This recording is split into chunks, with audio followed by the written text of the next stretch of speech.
talking about hell. Now, if you're worried that you're this person, you're not, because obviously the Holy Spirit is convicting you of sin, right?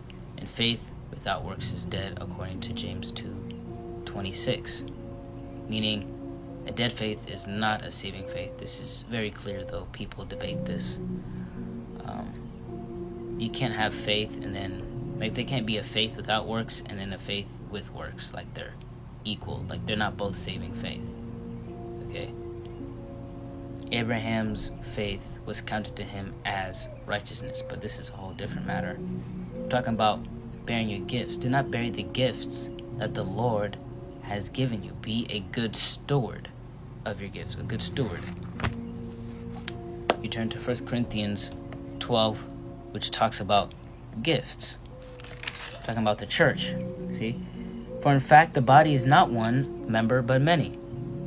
But now God has set the members, each one of them, in the body just as he pleased. See, our God is in heaven. He does whatever he pleases. Verse 22, no, much rather, those members of the body which seem to be weaker are necessary, not expendable. Okay? And those members of the body which we think to be less honorable, on these we bestow greater honor, and our unpresentable parts have greater modesty. But our presentable parts have no need. But God composed the body, having given greater honor to that part which lacks it.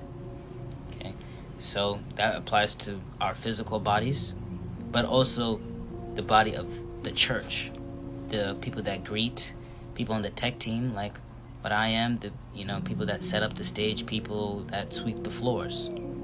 Okay, God gives them a greater, distinct honor. He gives them greater honor. Doesn't mean, the pastors, the people that can prophesy, or the people on the worship team don't get any honor. It literally says in 1 Corinthians 12:24, but our presentable parts have no need for this extra honor because they already have it. See? But we bestow greater honor on our unpresentable parts. Let me read the full sentence. And those members of the body which we think to be less honorable, on these we bestow greater honor. Okay? So no matter where you are in the church, you have a purpose. Okay? You have a purpose, which, no, much rather, those members of the body which seem to be weaker. Seem to be weaker to who? Not to God, to us.